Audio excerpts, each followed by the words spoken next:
When you know that you are queer, but your favorite drink is beer, that's gayish. You can bottom without stopping, but you can't stand going shopping, that's gayish. Oh, gayish, you're probably gayish. Well, life's just too short for narrow stereotypes, so it's gayish. We're also gayish. It's Gayish with Mike and Kyle.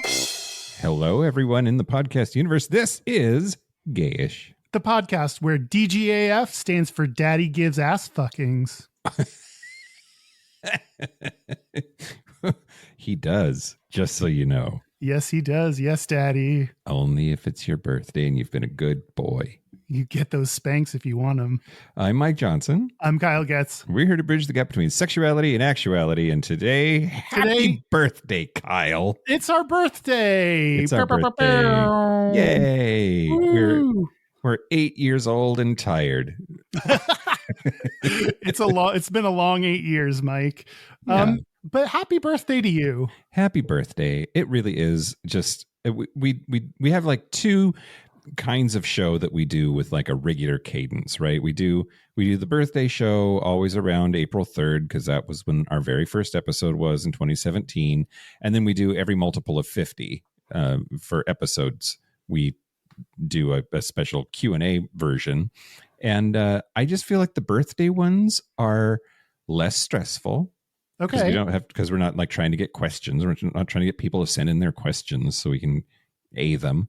But also, like, it's kind of poignant. It's like, I think back to where we were when we started it all and how things have changed. And it creates a contemplative mood. Oh, let's contemplate. Yeah, I'm contemplating. Okay, great. Speaking of where we started, I'm going to pour myself some rosé. Ooh. That was some good audio, Kyle. Thank you. Podcasting. To help celebrate our 8th birthday. Happy birthday to all of us. Happy birthday to all of us. So it's my fault that we didn't meet in person yesterday to do our normal thing. So I got Derek cookies that he can't have. Cookies through the internet is the meanest thing. That's the meanest gift. Do you want to see them, Derek? Yeah. Okay. Great. This is great. This is great audio. Ooh, look at those, Derek. Aren't those fancy? Those look fucking amazing. They look like maybe they're Oreos with shit on them. I'm going to wet dream about them later. Yeah. Thank you. Yeah. Happy birthday. Okay. What else, Kyle? What else are we doing? Yeah, we're talking about birthdays today. We're talking about birthdays, and I'm interested to find out, are they gay? Are they gay? What's gay about birthdays? And I think we'll find out together. Great. Yeah. Love that. Yeah. But first, a couple of things. Should we do the cruise up front? Oh, sure. Yeah. You kind of already spilled the beans. Oh, well, okay. It's our 8th birthday this week, everybody.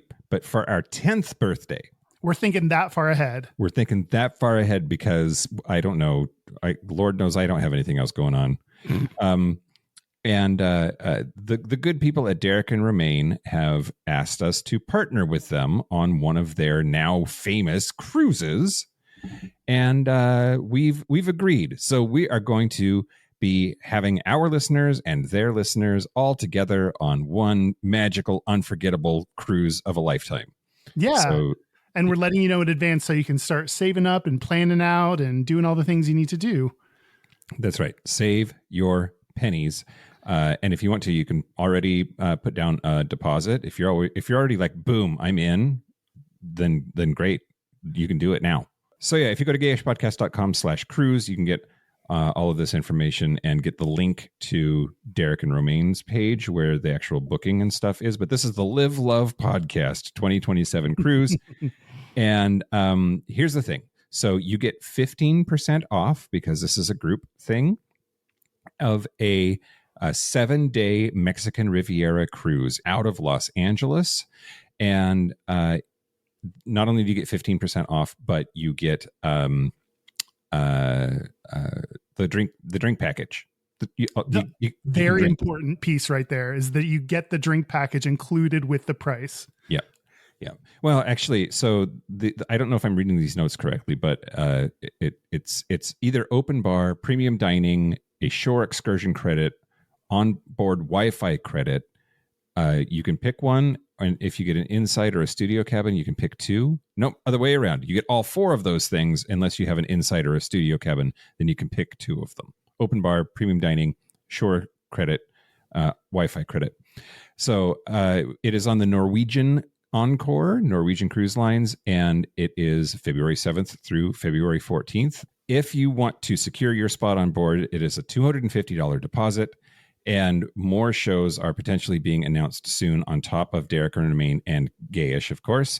When you fill out the form, there's a space there that says which show are you most interested in being there for, and that's kind of how we're divvying up the money, so put Gayish, please. Yes. Yes, say that we sent you. Say that, that we sent you. Anyway, I'm super excited, Kyle. It's going to be a lot of fun. We're going to have a lot of good time to hang out. We're going to do all of our shows. Everyone's going to become friends and like leave as one big happy family. We're going to do our show. Like you mentioned, we're going to do happy hours. We're going to do some stuff specifically for our Patreon folks, I think.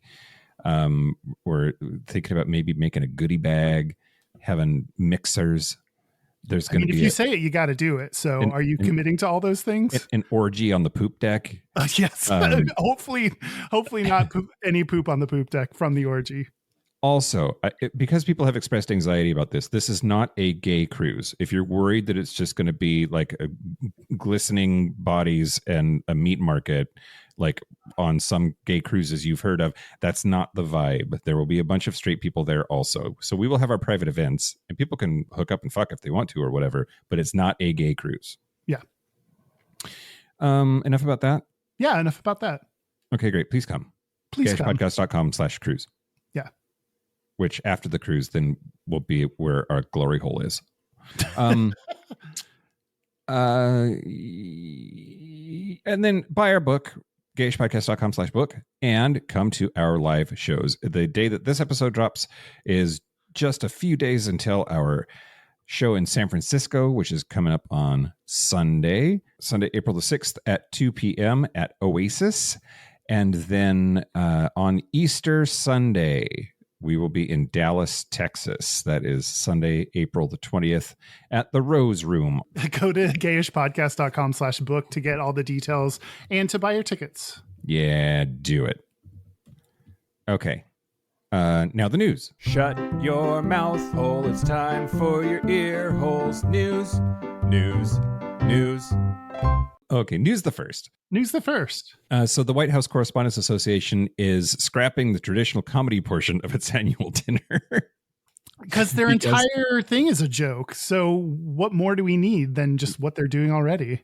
Yeah, exactly right. But under pressure from the dickbag fuckface asshole administration, the queer woman of color, Amber Ruffin, has been fired and is no longer going to be hosting and telling her jokes. So, yeah. Only straight white cis men are allowed to do anything in this administration. Well, and he just is so famously so thin-skinned. He's just a fucking pussy about like having anything remotely negative or critical about him. And of course, that's what comedians do.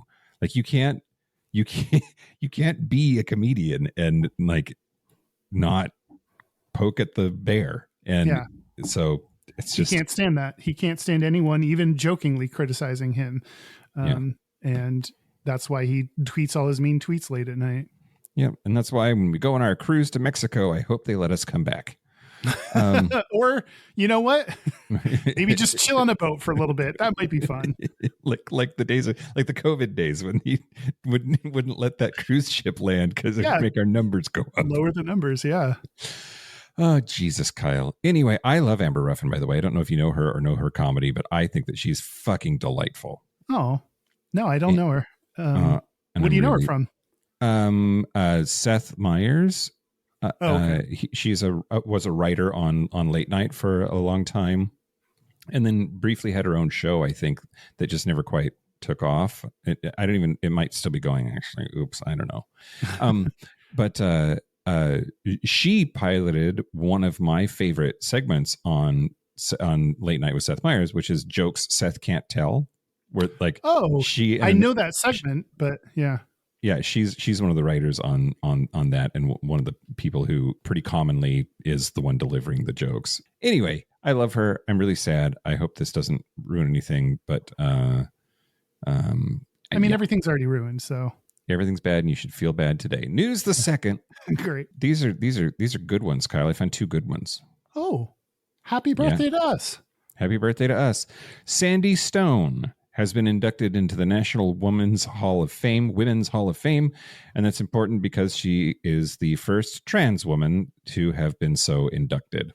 She is credited with starting the academic field of trans studies and is also a recording engineer, an artist, and the first known trans woman in the National Women's Hall of Fame. And there's going to be a documentary about her and her story around toward the end of 2025. She was inducted into the hall last year along with several other prominent women such as civil rights icon Ruby Bridges, tennis champion Serena Williams, and scholar Kimberly Crenshaw.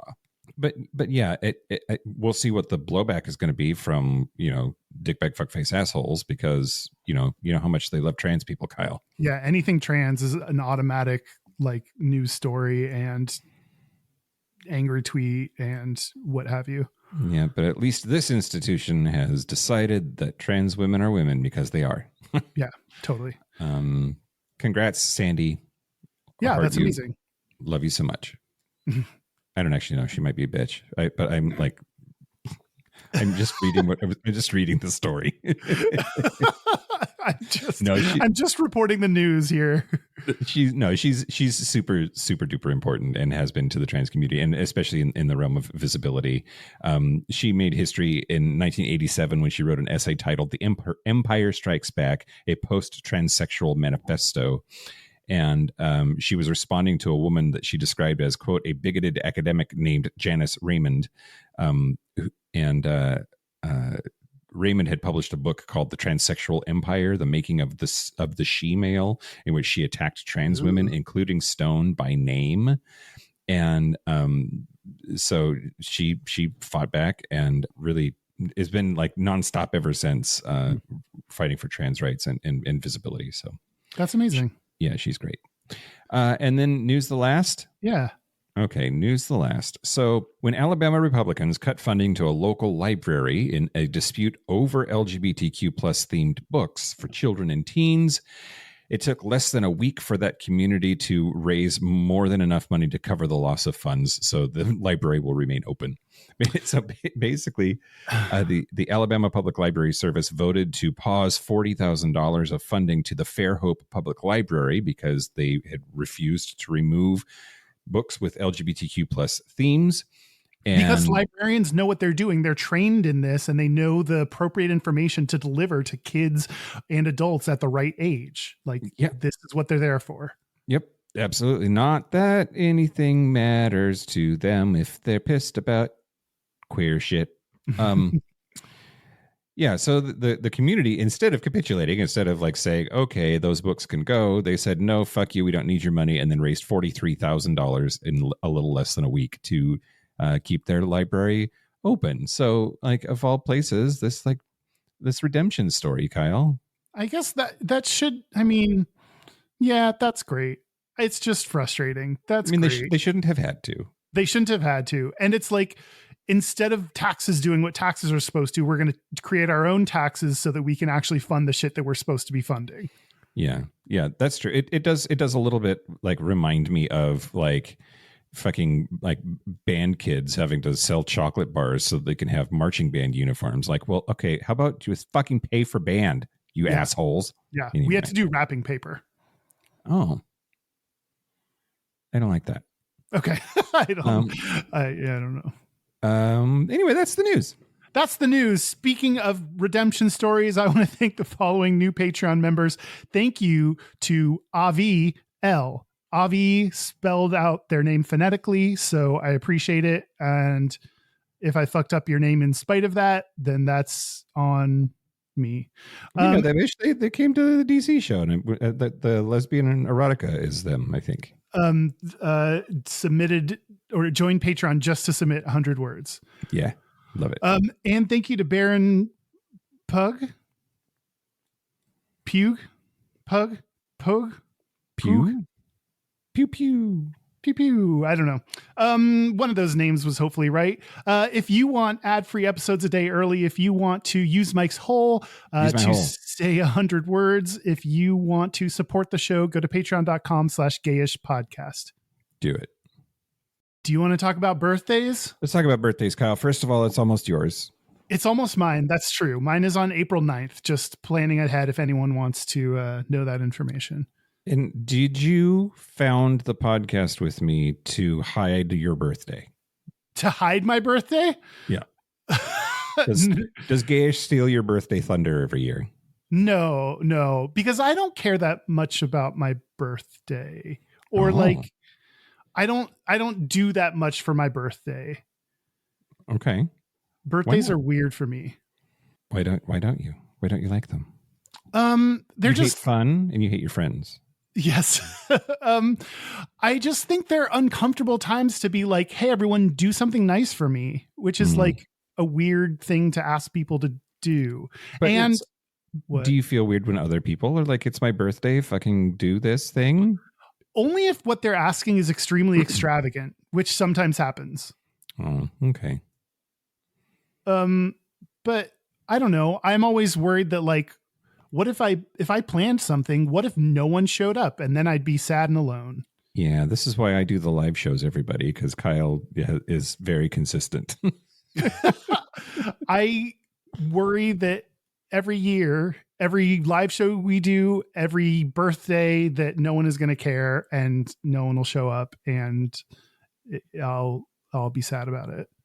Yeah. So instead, I think I've just set birthdays aside as like, I'm not. And plus, there sometimes. So you do nothing, so you know you'll be sad. I guess. No, if you have low expectations, then it's easier to hit the mark. If you have low expectations, you'll be sad, but know who you can blame. Yeah, you're like, do you want to be sad? Sure, let's be sad. Okay, I'm sad. Expectations met. Mission achieved successfully. Well, okay. No. I have friends this year. We're going on our twice a year we hang out with our D&D crew at an Airbnb, and we're doing that again around my birthday, so that'll be like the birthday celebration. Someone's making me a cake while we're there. So I have kind of a built-in like I have to have friends around my birthday this year. So that'll be nice. Yep, it's going to be fun, Kyle. Yeah, it's going to be a lot of fun.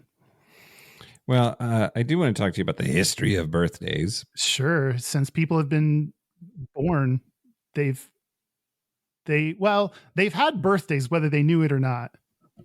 Right. Exactly. And I think, if you ask me to define what a birthday is, I'm going to go crazy. What is a birthday, Kyle? Oh God. No. First of all, do you think it's okay that I say that the podcast has a birthday? Because the podcast was never actually born. Yes. I mean, it's common. Yes, that's common enough that people know what you're talking about. Yeah, all right. Okay. Well, why are you worried about saying that? I do think it's weird sometimes to say birthday about institutions, inanimate objects, animals. I think people will celebrate their dog's birthday, which is adorable, but also like, I don't know. Some dogs have more friends than I do. Like you'll like have a dog's birthday and more of its friends will show up than ever showed up to one of my birthdays. Those people need more. They need to do something better. I don't know. Okay. So they haven't, you alluded to this, but like you have to have a calendar in order to have a birthday. And so like, you know, we humans haven't always had birthdays, and it really has only become sort of a modern thing with like the birthday cake and the candles and all of that. Is sort of whose fault do you think that is? Is it the Victorians? It's the Victorians, because it's always the Victorians. It's always the Victorians. The Greeks and the Romans had sort of similar celebrations, but the modern concept of the birthday, where everybody gets together and blows out candles on a cake and gives gifts to whoever it is, that's a sort of a Victorian construction. But special food being given to people on the anniversary of their birth is a thing that's been around for kind of a long time. And I would love that. I mean, special food is being given to me on my birthday because someone's making a cake for me. But like, if it was all like give me food, it's my birthday, I would love that. And then I'd be like, okay, now everyone go home, and I'm going to eat this food alone.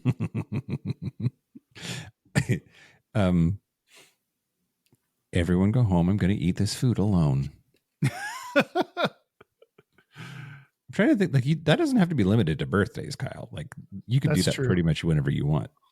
I remember once when I was dating someone, I bought a bag of M&Ms and he went outside to smoke, and I ate all the M&Ms while he was gone because that was the time when he was alone and I could just eat everything I wanted to without anyone seeing. So I do enjoy eating things when everyone leaves. Squirreling away those M&Ms in your cheek pouches. Okay, I wanted to talk to you about two things about birthdays, though, that are not necessarily queer specific, but are like worth talking about. Okay. One is this idea that legal status has to do with how many birthdays you've had. And this is just like a weird way to segue into talking about consent and how, like, the meme always is like the same picture of the same hot boy, but like he's 17 on the left and has his birthday and is 18 on the right, and like not okay to think he's hot, and now it's okay to think he's hot. And the idea that like your birthday is magical somehow, that it imbues status, and it is weird, right? I mean, we have to pick some date. We have to pick something. And hopefully we've erred on the side of caution and said that by 18, you're old enough to make decisions for yourself and consent to things. So that's the goal. But it is going to be relatively arbitrary.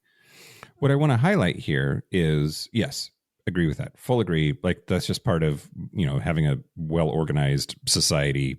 You've got to have some mechanisms like this you have to make things black and white, even if they're not, because you have to have a law that you can apply. Yeah.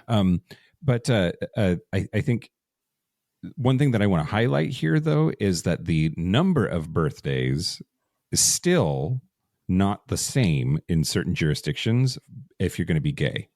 That like the age of consent is like 14 or 15 or 16 for straight people, and then they'll say it's 18 or 19 or 20 for gay stuff. And why is that? Why do they think gays are so different than straights? Well, and it's because it's built in that sodomy is bad. So they're like, okay, so we have to let them do sodomy, but do we have to let them do sodomy at the same time as the normal sex? Big old quotes around normal sex. There's really no other reason, right? Like, it's not that gays don't like develop at a slower rate or something. Like, it's not developmentally or anything. Right. Exactly right. It's societal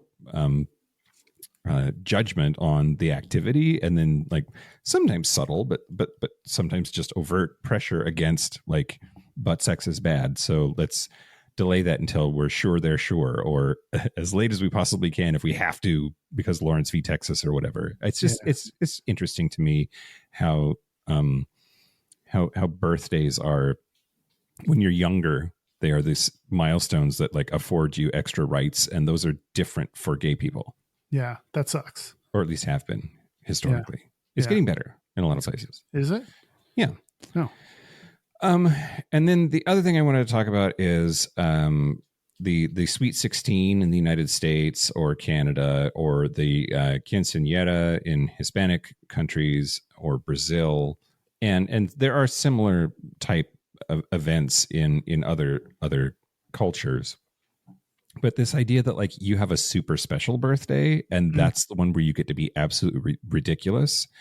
And some of these things, my Super Sweet 16 made a whole show out of like just the camp glitter and explosions and like it's the gayest shit ever. Yeah. Yeah.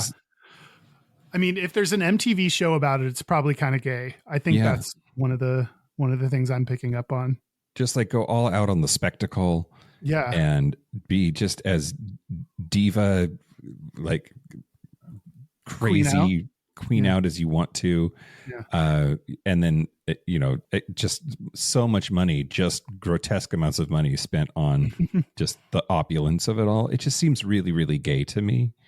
But I think that we should figure out what the gay equivalent is of the quinceañera.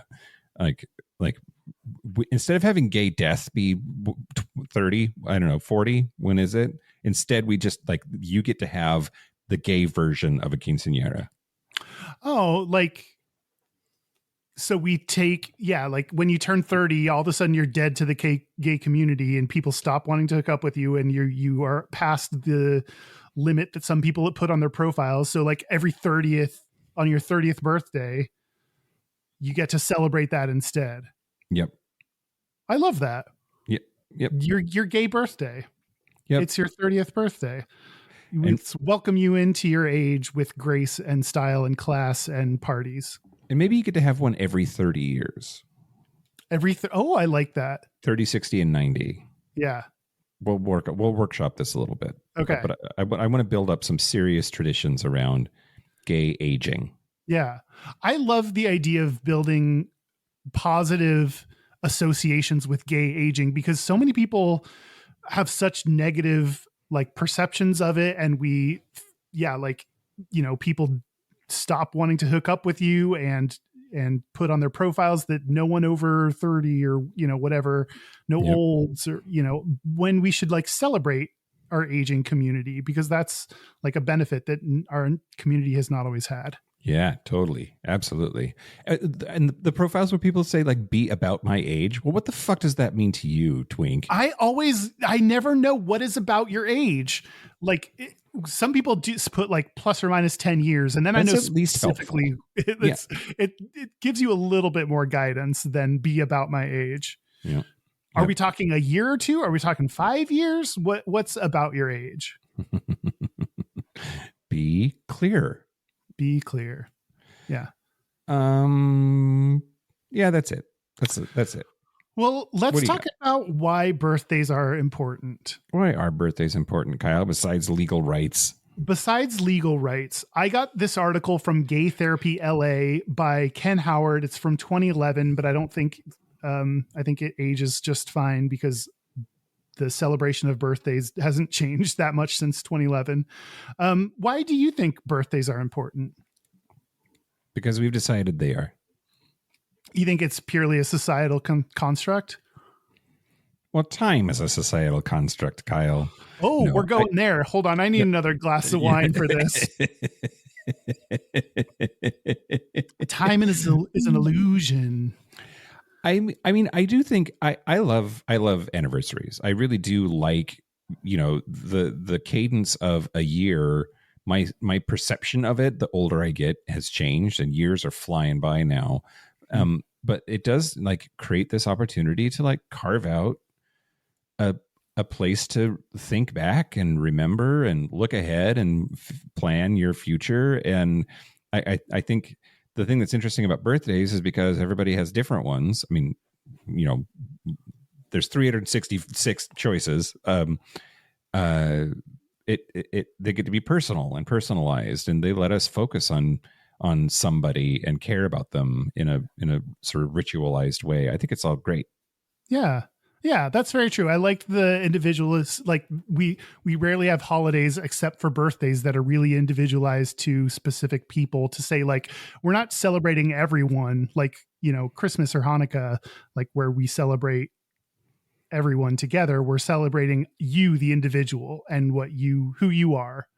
Yep. Yeah. I think about the phrase like, this is my day. And the only other day you get to say that is your wedding, I think, which is why I'm trying to have as many weddings as I can. I'm still aiming for that one. So this ties into, I think, several of the things that they included on the list. First, birthdays are a celebration of our existence. I think it's interesting because the article mentioned a couple times that celebrating people's existence is one way to help prevent people from suicide, from like by reminding people that they are worthwhile. The article said this notion is particularly poignant in the wake of recent gay teen suicides. If only these kids had heard this message along with the "it gets better" one. That celebrating your existence is an important thing. So I think that's, you know, mental health challenges particularly affect LGBT people. And birthdays are one way to individualize your attention and remind people that they are uniquely and very specifically important. I wonder if your birthday is a big holiday, if that then makes it more likely that you'll commit suicide. Ooh, I have some info on this. Do you? The birthday effect, coming soon to a segment near you. Oh, God. Okay. Hang on to your butts. Shut up, Mike. Shut up, Mike. Birthdays let other people celebrate us. Birthdays remind us of where we are in life existentially, which sometimes that's a bad thing for me, to be reminded of existential kind of existence can sometimes fill me with a little bit of dread or like lack of importance, you know, when you realize you're just this dot in the universe that doesn't actually mean anything. So I don't know, sometimes being reminded of who we really are isn't that helpful for me. Yeah, this birthday I'm feeling pretty shitty, and if I look back, last birthday wasn't that great either. That makes it even worse. Yep. In the article, they said, for me, firmly in middle age, I can celebrate what that means. And middle age is capitalized. So it makes it seem like they're celebrating the Middle Ages for some reason. Yeah. Okay. Yeah. So I don't know. There were a lot of random capitalization in this. But depending on where you are in your life, they, I think because this person does therapy, works with other gay people, birthdays, they work on, they said like people in various stages, 20s, celebrating friends, sex, new careers, midlife, help navigate the transition into a new phase in their life.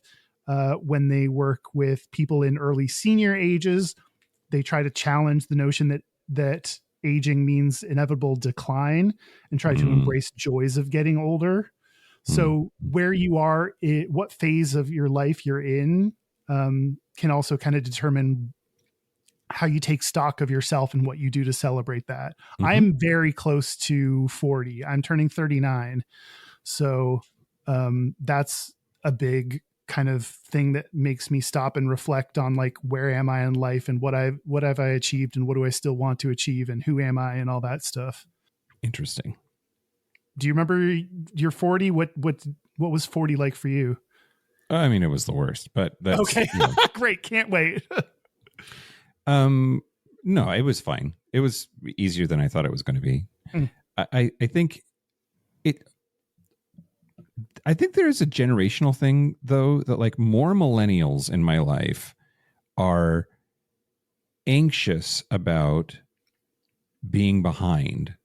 Like I'm behind where I thought I would be or where I wanted to be or where I think I should be. And I hear that way more from my millennial friends than from my Gen X friends or my boomer friends. And I wonder if that's because like we dealt you a shitty hand. Like, you know, we told you all to go to college and then gave you jobs that couldn't pay back the loans. And I don't know. I feel like birthdays do bring out though that sort of, gosh, I'm turning 39. I thought I would be somewhere else. And I don't know. That feels generational to me. Do you think that's true? Does it make sense? Yeah, it does make sense. I think the average age of renters, I believe, is going up. So like, you know, people thought they were kind of promised that they could, like you said, go to college, start making money, buy a house, have kids. That was kind of the dream that they were promised. And like a lot of my friends are deciding not to have kids.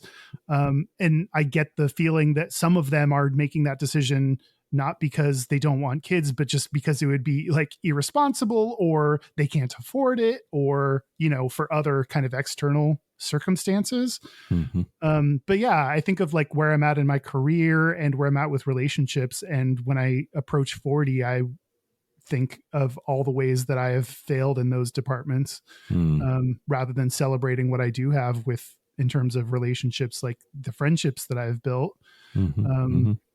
The community that we've built through this podcast is something I should celebrate, you know, when we talk about relationships, to celebrate. So Yeah.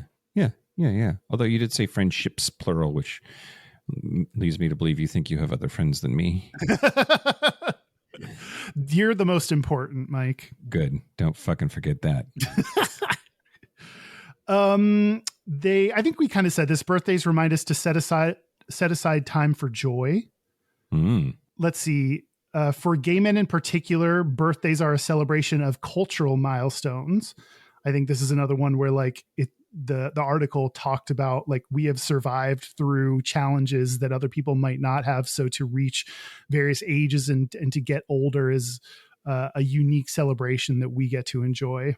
And lastly, this is something that I like that it said is birthdays are a time to recommit. I think a lot like New Year's is a time, like if you want to take up the New Year's idea of committing to goals, you can, like you don't have to, but that's a good time to reflect on it. Birthdays are a good time to reflect on your values, your goals, your mission, who you are, and kind of make a decision about what you want from the upcoming year. And I think sometimes I see that as, like I said, like when you're like reflecting on your expectations of yourself, that can be hard and lead you down a path of despair. But if you let that be like an optimistic place of there's, you know, I value who I am and what I've achieved and want, and here's what I want to continue to get from life, that can be a positive thing. Yeah. Okay. That's why birthdays are important. Okay. Happy birthday. Happy birthday. There was a lot of sadness and dread in that. I should have made it more optimistic overall, but I think I ended on an optimistic tone, which I think is useful. Well, one thing I really like about what you said though is like sometimes it's okay or maybe even necessary to just decide I'm going to be happy, damn it. Right? Like put on a silly hat and eat your body weight in cake or icing and like play games and sing songs. And I like it's there is a cool utility there, I think, that we don't have a lot of vehicles for. Yeah. And I will say, like, if birthdays bring up negative feelings and challenges for you, like you're not alone in that. That's the other thing I would say is like if it's not, you know, roses and sunshine and good feeling, if there are hardships and, you know, this existential feelings that may cause, you know, like negative emotions, that's okay. And other people feel that too. And you can still take positive where you can find it, whatever that is. Yeah, for sure. And you're right. There's a lot of like childhood trauma stuff around birthdays too that can make them like not great for people and triggering to experience. And I need to be more mindful of that, I think. I had the good fortune, the privilege of having fond memories of that, and that wasn't fond for everyone. Yeah. All right, Kyle. Well, I wanted to talk for a little bit about the J-dubs. Okay. So Jehovah's Witnesses are a lot. They're a lot. Yeah, they have a lot of opinions about things. They have a lot of opinions about things, and they like to ring on doorbells and tell people about their opinions. And but I famously, Jehovah's Witnesses don't celebrate birthdays. Right. And I was looking at why don't they celebrate birthdays? I don't know this. I knew that they didn't celebrate birthdays, but I have no idea why. Yeah. So on jdub.org, which, yes, that is a website. Is it spelled? How is it spelled? jw.org. Oh, okay. I thought it was spelled jdub.org. That would be hot. But there's an article on their website. Why don't Jehovah's Witnesses celebrate birthdays? And it says, so quote, Jehovah's Witnesses do not celebrate birthdays because we believe that such celebrations displease God. God? Okay. Why is God displeased by birthdays? Although the Bible does not explicitly forbid celebrating birthdays, it does help us to reason on key features of these events and understand God's view of them. Consider 4 of these aspects and related Bible principles. Okay. Number 1, birthday celebrations have pagan roots. Oh, pagan is evil. Yeah. And that's but a lot of shit we celebrate has pagan roots. Christmas trees, and I don't think they do Christmas much either. Okay. Easter bunnies and eggs, that's all pagan stuff. Like, you're right. There's a bunch of stuff that's pagan, but the logical fallacy of like origination or whatever that's called. What is that called?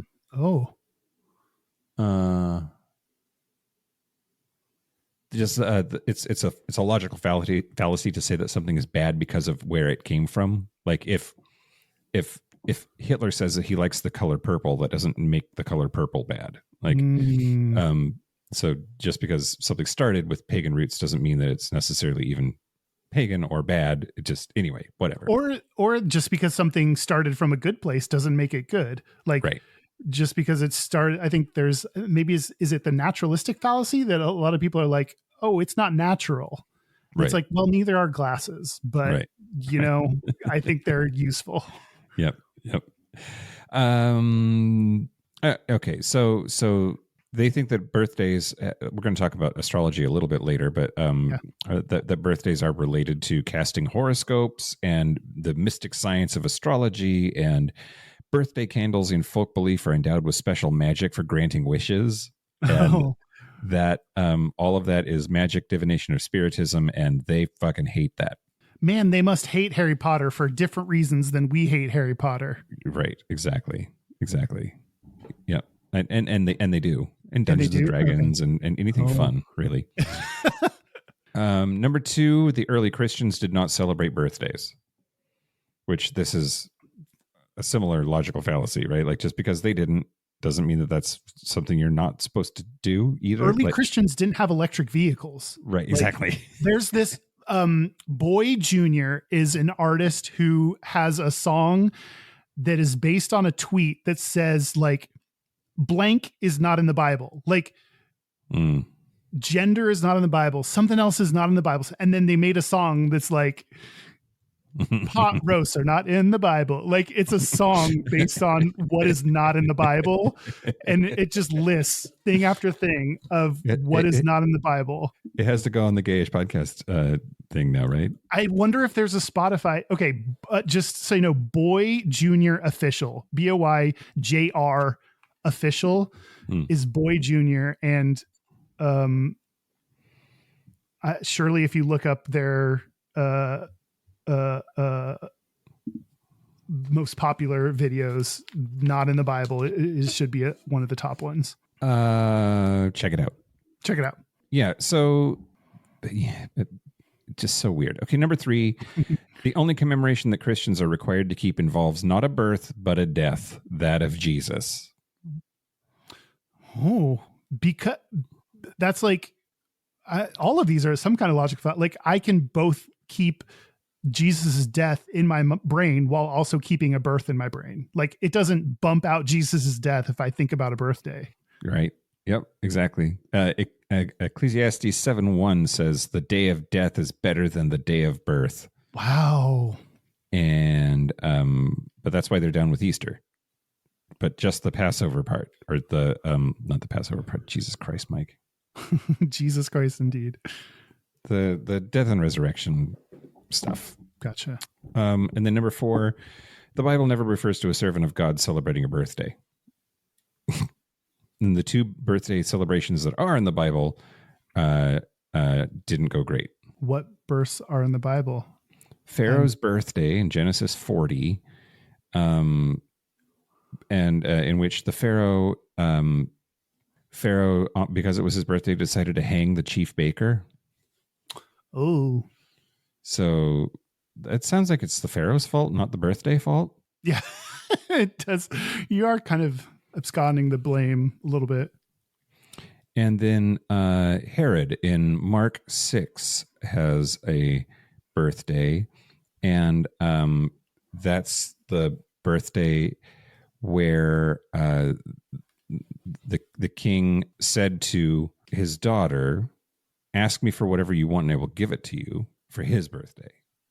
But he swore to her, "Whatever you ask me for, I will give it to you, up to half my kingdom." So the girl went and asked her mother, "What should I ask for?" And she said, "The head of John the Baptizer." Oh, So John the Baptist's head on a plate was a birthday gift. happy birthday. Therefore, birthdays are bad. Okay. Again, I don't think that was the birthday's fault. I think that was the murderous intent of a girl's mother. But whatever. Yeah, birthdays don't kill people. People kill people. Right. Exactly. Exactly. Anyway, J-dubs, they also don't like gay people. Just Okay. in case that wasn't clear. So, they cite the same old clobber verses and the same old tired bullshit, a lot of which is logical fallacy also, about why they don't like gay people. And it's unnatural and whatever. Yeah. Don't eat shrimp either. Anyway. Yeah. This is another vote for birthdays being gay, because if J-dubs don't like birthdays and don't like gays, that means to celebrate birthdays is gay. Yep. I like that. Infallible logic. You've done it. You've that's ironclad. That's airtight, Kyle. Airtight.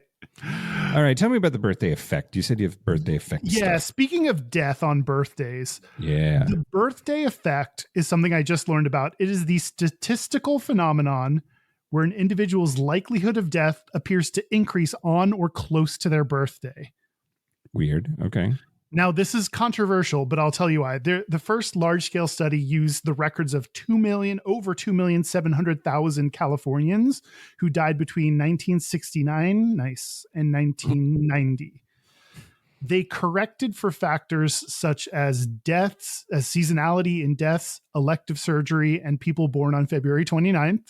So good call on correcting for leap year. Yeah. The results of this first large-scale study were that there was a significant increase in deaths in the week before the individual's birthdays for men and the week after the birthday for women. In both cases, mortality did not peak on the birthday itself, but rather close to it. Why? What? Okay. Why? There are a few possible explanations. First is alcohol. Yeah. The cause and solution to all of man's problems. Yep. Mommy doesn't drink. She just has fun. Yep. You got me that magnet. Binge drinking can increase your likelihood of death through alcohol intoxication, accidents, drunk driving, exacerbating existing conditions, increasing suicide risk, all things that, if you tend to drink more around your birthday may affect you. Boy, do I. And you're right. I did not buy a drink. My last birthday, in spite of what I said about birthdays, I did do a thing at a local gay bar, and I don't think I bought a drink most of the night. And boy, did I drink. Yeah. Thanks, Mike. You are welcome. There are psychosomatic and psychological effects. There are apparently two kind of contradictory ideas. At least that's what the Wikipedia article said. A birthday provides a fixed date to focus on. So terminally ill people may hold on until the day itself. Yeah. So there's both like a goal, so like kind of a positive thing to achieve. On the other hand, a birthday also reminds the individual of mortality.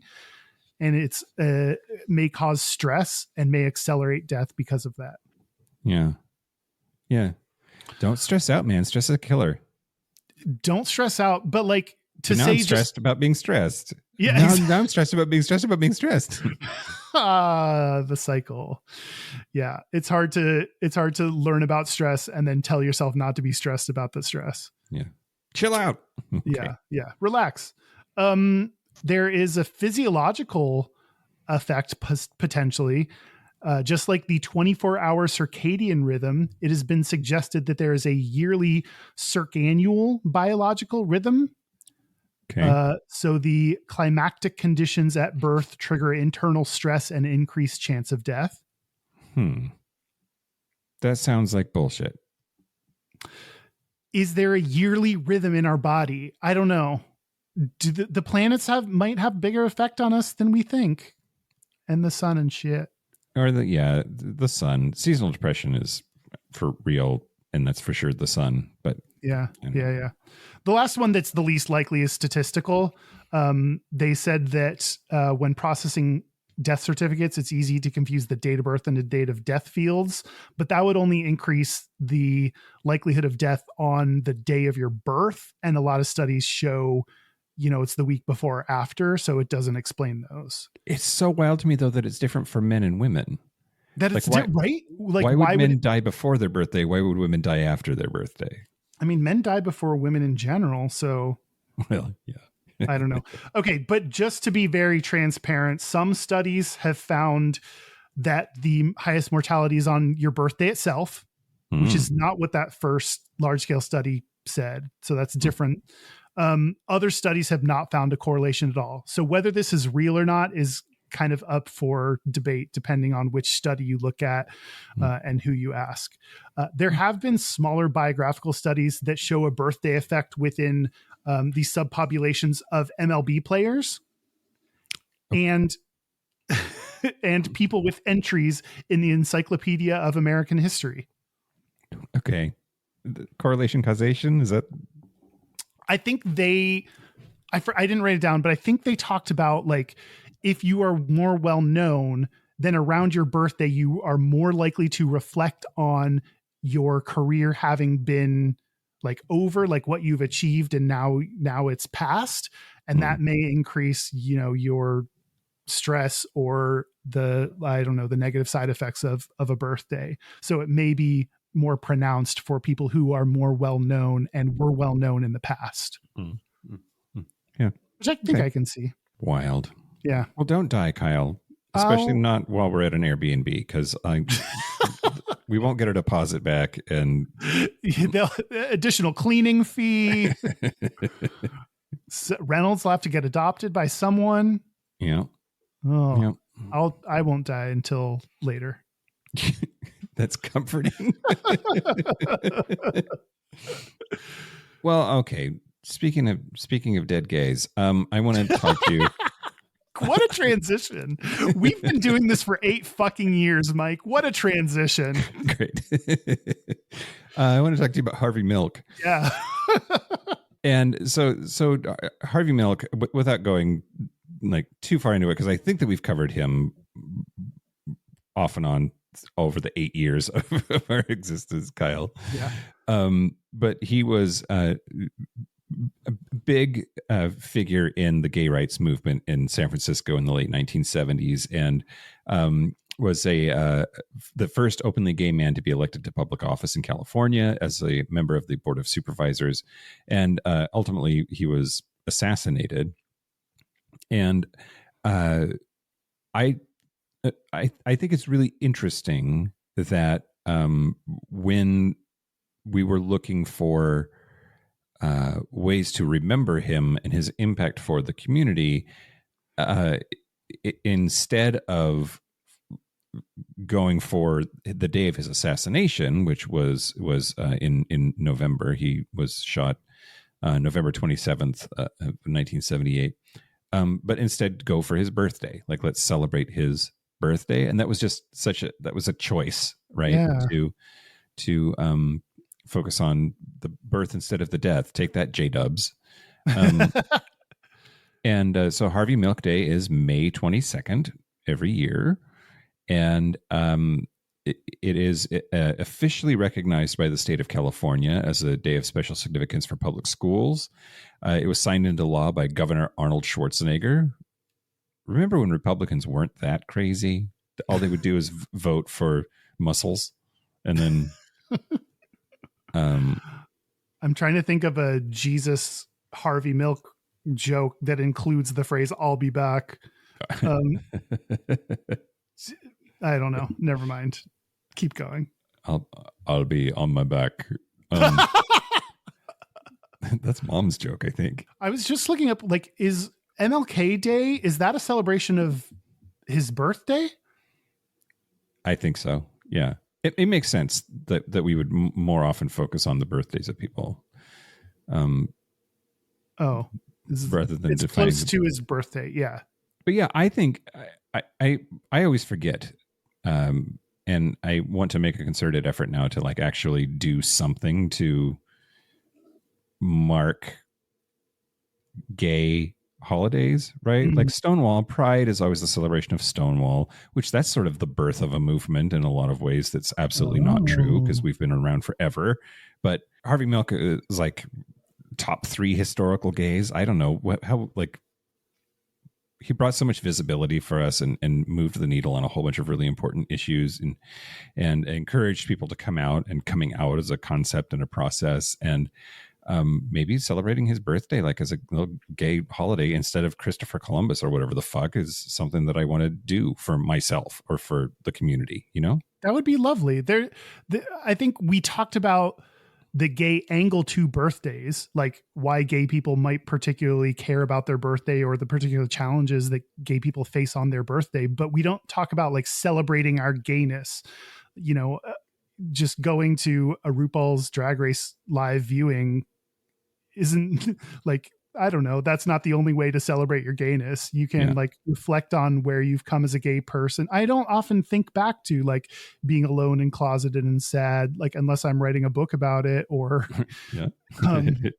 you know, so like to reflect on where I've come from and the challenges that little gay Kyle faced and where I am now, like, and celebrate a person who helped move my rights forward. That would be a wonderful day to celebrate. Yeah. May 22nd, Kyle, let's do it. We'll make a cake or I'll make a cake and you will eat it. Okay. Well, we can do like they do in Mardi Gras and hide like a penis in it. And whoever gets the penis makes next year's cake. Okay. I like that. I like that a lot. Is it an edible penis? Don't they do like a plastic baby for Mardi Gras? King cake. Yeah. Yeah. So I think maybe we do an edible one to reduce choking hazards. I don't know. Gays love to choke. I mean, it would be just like me to bake a dildo into a cake and then have it turn into like some kind of toxic cake because you're not supposed to bake dildos.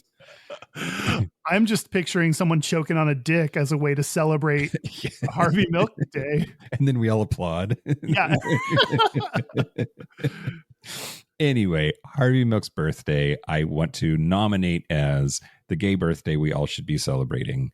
And it's coming up. Someone in our Facebook group, remind us when it's coming up as a way to help remind us to do something for it. Because I'm going to forget as soon as we stop recording this episode. Yeah, I'm going to forget also. So someone in Facebook remind us. Yeah. Nathaniel, you're actually on it. You're usually on. He's on top of shit for sure. What do you got, Kyle? I haven't asked Reddit about birthdays. Okay. And this is a question we haven't broached yet. How do you celebrate your SO's birthday? However they want. Okay. Well, that was a fun segment. Do you owe them sex? Oh, you don't owe anyone sex ever. Except your SO on their birthday. This was posted to Ask Gay Bros by True Joker 1130, and they wanted to figure out what other people had done for their SO's birthday. Okay. And the very first response that I wrote down is nothing crazy, dinner and a present and sex. So sex did come up as a common thing as a way to mark your SO's birthday. Yeah. I think it's a good time, like, especially if you've been in a relationship for a long time, like marking occasions and using sex as a way to do it, I think is good. I think it's good to find occasions for like some fun sex. Oh, that's interesting. Oh, I think I agree, but I'm not sure. Oh, okay. Because I could, like, from a certain perspective, if you only have sex on special occasions, do you even like each other? Like, I mean, if it's just Christmas and birthday sex, then like. But if that works for you, then what's wrong with it? Well, that's true. That's true. If it makes you happy, it can't be that bad. Oh, Cheryl. All right. What else did Gay Bros ask? Someone said this is the opposite. Took him to a nice Italian place downtown. He is part Italian, but we got too full for sex. Womp. Womp womp. Which I think that's also I hear that about people on their wedding nights as well, is like the sex is expected to happen, but if you like, you know, party too hard, eat too much, drink too much, you may not have sex. And like, maybe you're right about the, like, you know, if you build up expectations around sex on an event and it doesn't happen, you can feel disappointed, but like maybe it's fine. Yeah. Well, yeah. Wedding night sex, I think, is a lie. Yeah. Yeah. Why? You're going to be too tired, too drunk, too angry at your uncle. Like, it's no. And you don't want like everyone just like, there's a hotel room that you got in advance for just the two of you. And it seems like there's a lot of pressure. Everyone's like expecting it from you, and then they're going to ask about it later. Yeah. And they think it's okay to ask about your sex life suddenly. I don't know. Yeah. Yep. For sure. Someone else said, yesterday was my birthday. My SO didn't do anything for me, but that's because my SO doesn't exist. So there's that. God. Someone said, last year I told him that I would have to stay at uni because I had a big exam that day. Actually, completely true. But my professor for that exam is also my advisor, and it was a class of 9. She gave me a different exam topic, and I took it the day before and took the next flight out to surprise him. In what can only be described as a bad rom-com twist, he also gone on a transatlantic flight to come surprise me on his birthday. We've since sworn off surprises unless we're getting engaged. Even then, that shouldn't be too much of a surprise. Okay. Yeah. Okay. I get the idea of trying to travel a long ways to surprise someone, but like, I think okay. To surprise someone on your birthday, I think means that you're the asshole, because you're not supposed to surprise other people on your birthday. Yeah. Leave yourself open to the surprises that are coming your direction. Yeah, I agree. I think if you're going to surprise someone, like you gotta give them hints. Like I had a boyfriend who was really sweet on my birthday. But he told me there's going to be a surprise on this day and we're going somewhere. And he just didn't tell me where. So that's like good, right? Yeah, that was smart. So I knew to prepare for a surprise, but I could like schedule the surprise almost. So I really appreciated that. The last one I want to read is someone said simply steak and blowjobs. Which that's a solid birthday gift. Yep. You can't go wrong with blowjobs. Can't go wrong with blowjobs. You can fuck up a steak. Actually, you can fuck up a blowjob. Never mind. I rechecked. You can fuck up both of those things very bad. If either one is burnt, it didn't go great. What else do you got, Mike? Well, we have to talk about astrology at least a little bit, right? Like your birthday is what determines your place in astrology. Hey, lesbians, we see you. Hey, lesbians, we see you. Exactly. Exactly. And I feel like I've done this before. Maybe I haven't. But it's our birthday. We can do whatever we want. Have we charted Gayish's chart? Oh, I mean, I'm the wrong person to ask because I forget literally what happened yesterday. So, I should have found one that was going to work for free. Oh, and one you don't need to like plug in I guess we have the time of birth because we could just plug in the time the first one was posted. Yeah. I was thinking about it's like the rising moon or whatever, like there's not just the sign, there's the. Well, do we know what time it posted? I don't know. Does it say? Scrolling. My God, we've done so many fucking episodes, Mike. Why are we still doing this? I know, right? Well, now we're committed to 2027 because of this cruise. Oh, man, it doesn't. I don't think it says the time the episode was posted. Okay. At least not on Spotify. All right. Well, I'm going to go with 4 p.m. Okay. Because why not? So I don't know how to read this, Kyle. That's the problem. Oh, did you? The thing about astrology is so complicated. Doesn't it just spit out an answer and you just read the text? Well, we are in Aries. Yes, I'm an Aries. So yeah. So Aries is the first sign of the zodiac, Kyle. First. Aries natives are the first to start and the first to finish whatever they set out to do. First to finish. That's not always a celebration. Aries is an active, energetic sign. He sips his wine as I say that. People with sun in Aries are direct, straightforward, and uncomplicated. You are not any of those things. I do not relate to my sign at all, which some people say is an Aries quality. But but when I read Aries, I do not relate to it. Oh God! But this podcast straightforward and uncomplicated? Yeah, I think so. I think so too. We kind of say what we're about and hopefully pretty directly talk about that. Is Gayish a natural athlete? It's been stretching its legs for 8 years and someday we'll get it to run. God. Strong personality, entrepreneurial spirit. Oh, we got to have a little bit of entrepreneurial spirit to like start up a podcast and start a business about it. And we're in Gayish as an ascendant Virgo. I don't know what that means. It means that Gayish is more particular, ordered, and mild-mannered, at least in appearance, than a typical Aries. I think we have a chiller vibe than Aries are supposed to have. And we're pretty ordered. That was something you wanted us to have from the very beginning, is structure and order. Yep. People like to know what they're getting themselves into. They like to know what's up. Yep. Let's see. Financial problems may ease after marriage. Well, okay. Maybe not applicable. To me and the podcast. Moon is in Cancer. Okay. We have Cancer, Kyle. We have potential to get in touch with the feelings and moods of others. Oh, I hope so. Yeah.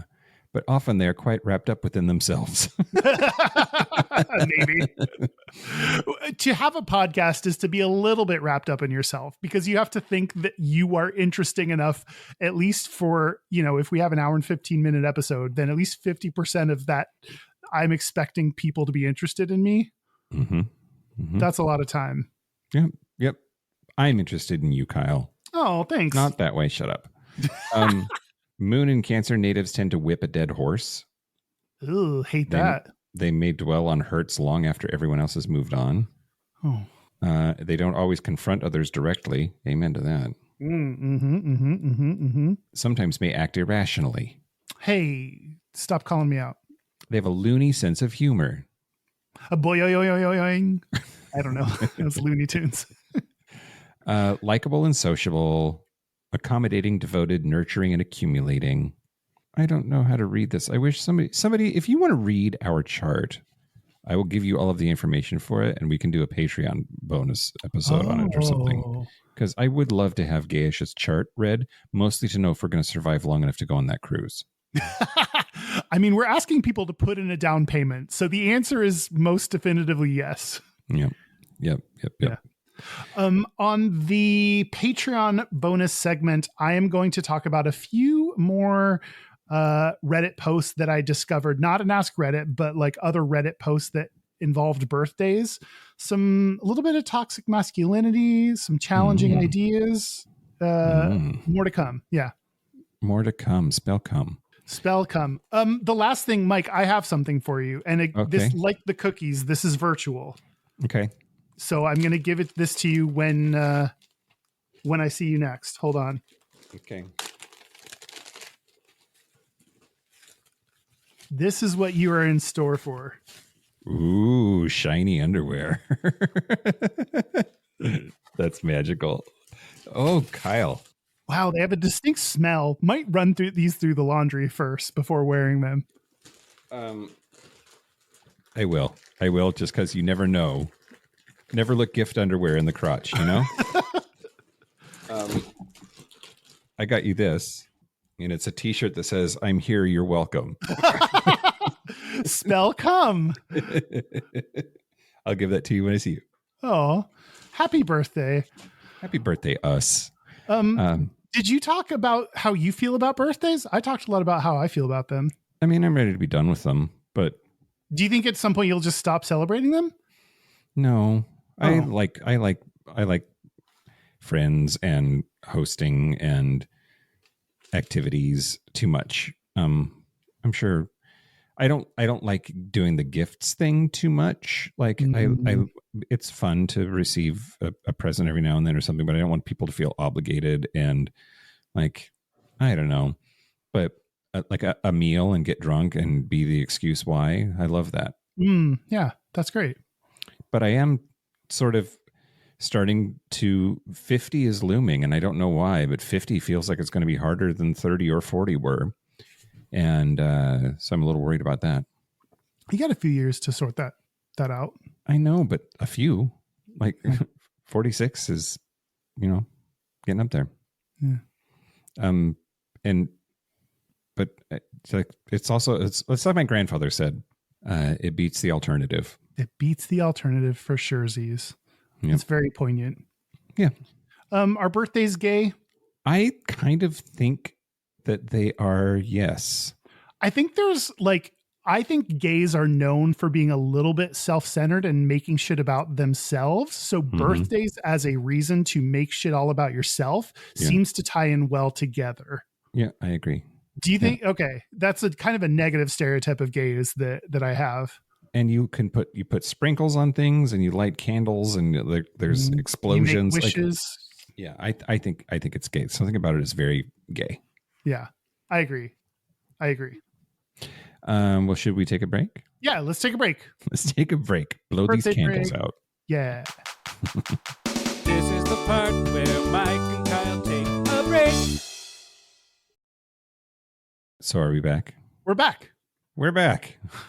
We're going to do our Gayest and Straightest. But first, hey.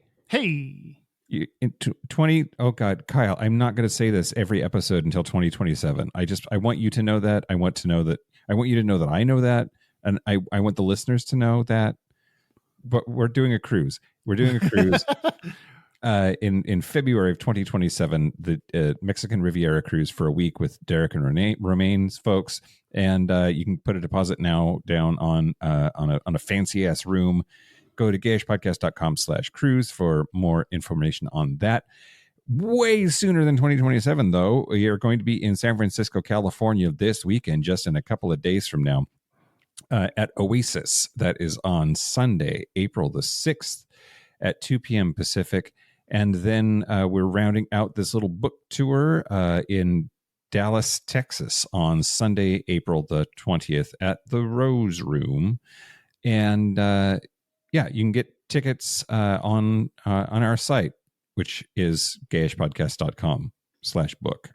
Yeah. And if you want to buy our book, we wrote a book. I don't know if you've heard. I don't know if we've talked about it enough, but we wrote a book and Kyle. Oh, Mike. Oh, we have an announcement. What's our announcement? That the book is going to be on audio. Oh, I thought you already revealed this information at some point. I have loose lips, man, but like, I don't know if we've said it on a main episode yet. Loose lips sink dicks. Yeah, they do. That's true. I don't know. You're right. We have an audiobook coming out, and we both have recorded our portions of the audiobook. Yeah. And we're really excited about it. So pay attention. We'll tell you more about that when it comes out. Yeah, but it's in the can. They're editing it now. Yeah. Yeah. Our website is gayishpodcast.com. We are on social media at Gayest Podcast. Our hotline, you can send us text messages or leave us voicemails, is 5855-GAYISH. That's 585-542-9474. Standard rates apply. Leave us a voicemail with your gayest and straightest. We need more. So do please, it now or I quit. Yes. Do it now or Mike will quit before, and the cruise will just be me alone and sad.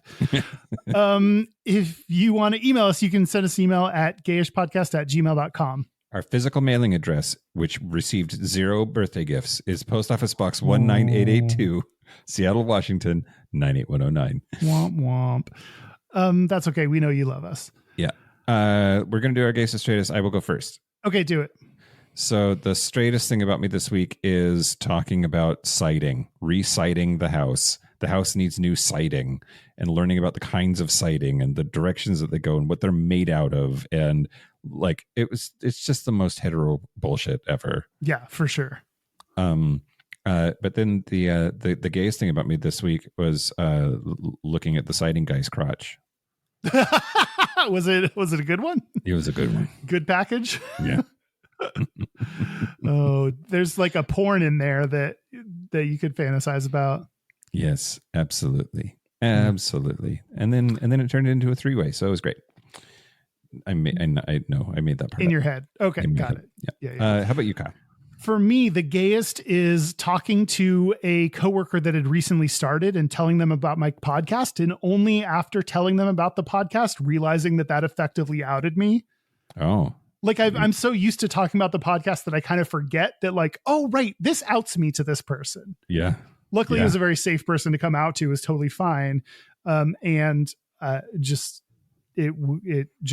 kind of hit me afterwards that it was like, oh, right, this reveals how gay I am. Yep.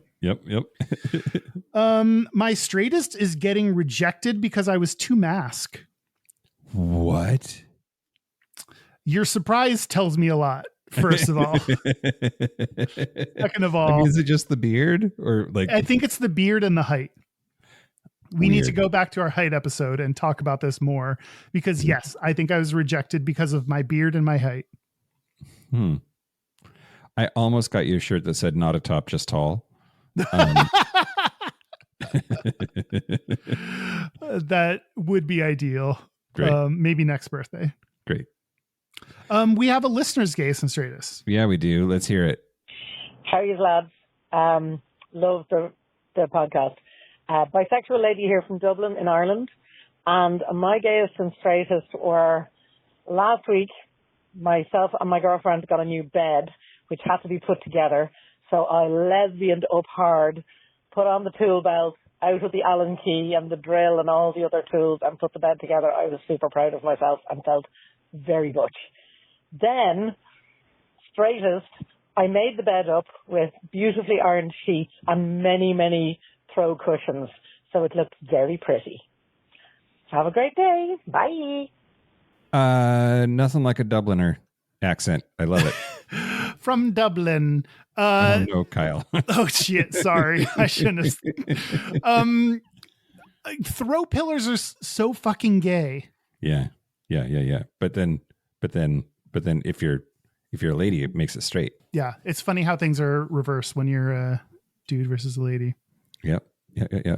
Thank you for that. I'm glad that you got the bed together, and I hope that your butchness put it together in a way that lets you scissor effectively without it breaking. Yes. We hope that you all scissor tonight. May all of us scissor tonight.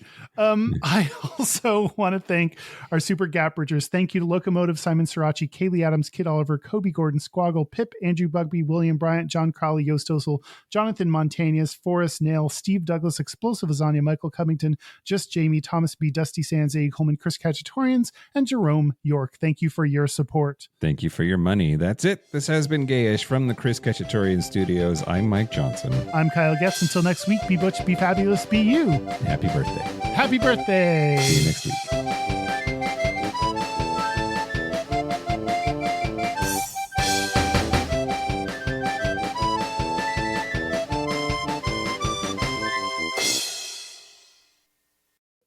Hey, Kyle. Hey, Mike. I do not have my shit together today. Dude, what do we need? What do you need in your life to get together? I just need everyone to know that I don't have my shit together, as if it wasn't already apparent. Never mind. Oh, you need me to leave this in, or do you need me to cut this? No, it's fine. Just, Okay. I think they know. Okay.